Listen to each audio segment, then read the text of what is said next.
बिहार विधानसभा चुनाव 2025। चिराग पासवान ने अपनी चालें चल दी।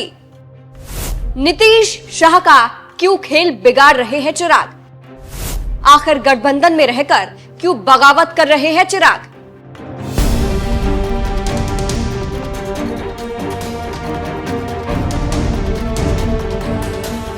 नमस्कार, मैं हूं आपके साथ सृष्टि श्रीवास्तव।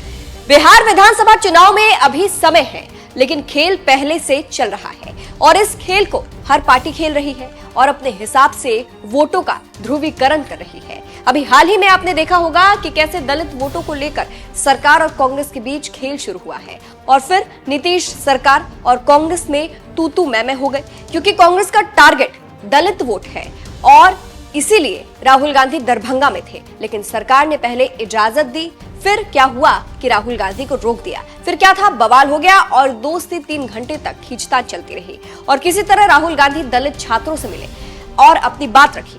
उसके बाद फिर एक बार बिहार में जातियों को लेकर टकराव शुरू हो गया है और दलित राजनीति के समर्थक चिराग पासवान अपनी जाति के वोटों के बिखराव को रोकने के लिए कवायद शुरू कर रहे हैं और चिराग की पार्टी ने एक बड़ा फैसला लिया है, जिससे एनडीए में हड़कंप मच गया। पहले हम बताते हैं कि क्या फैसला हुआ है और क्यों नीतीश शाह टेंशन में आ गए हैं।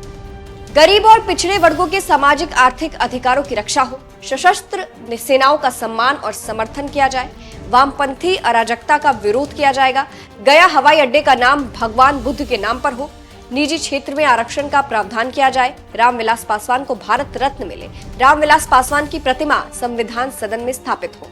तो आप समझ सकते हैं कि क्या चिराग की पार्टी ने प्रस्ताव पारित किया है। इसके साथ ही साथ चिराग पासवान अलग से बहुजन भीम संवाद कार्यक्रम करेंगे। कहा जा रहा है कि चिराग पासवान अपने सहयोगियों को अपनी ताकत दिखाना चाहते हैं। इससे जब सीटों का बंटवारा हो तो पार्टी मजबूत दिखे। इससे समझा जा सकता है कि क्यों चिराग नीतीश और शाह के लिए परेशानी बन रहे हैं। चिराग के इस मूव को पटना के जानकार कुछ और ही कह रहे हैं और उनका कहना है कि इससे चिराग अमित शाह और नीतीश कुमार को परेशानी में डाल रहे हैं और अगर ये सही हुआ तो फिर नीतीश और शाह का सपना टूट जाएगा।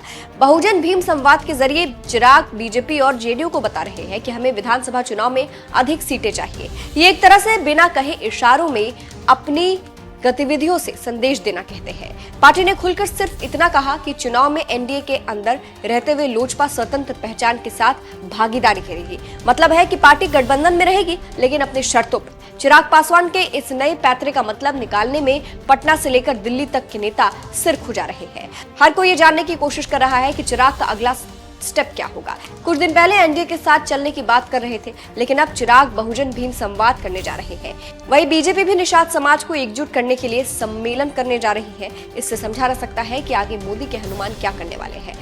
कुछ लोग ये सोच रहे हैं कि कहीं बीजेपी में रहते हुए पिछले विधानसभा चुनाव जैसे कुछ करने वाले हैं क्या, जिससे बीजेपी की सीटें तो बढ़ेगी लेकिन जेडीयू की सीटें कम हो जाएगी, क्योंकि चिराग ने खेला कर दिया था। इसके साथ ही साथ प्रशांत किशोर को नहीं भूलना चाहिए, जिनसे समझौता को लेकर चिराग कई बार कह चुके हैं कि देश की राजनीति और बिहार की भविष्य की राजनीति में समझौता हो सकता है। तो आप समझ सकते हैं कि सारे समीकरण क्या है और क्यों बिहार की राजनीति में चिराग पासवान परेशानी पेश कर रहे हैं और क्यों। फिलहाल इस खबर पर आपकी क्या राय है, कमेंट करके जरूर बताइएगा। नमस्कार।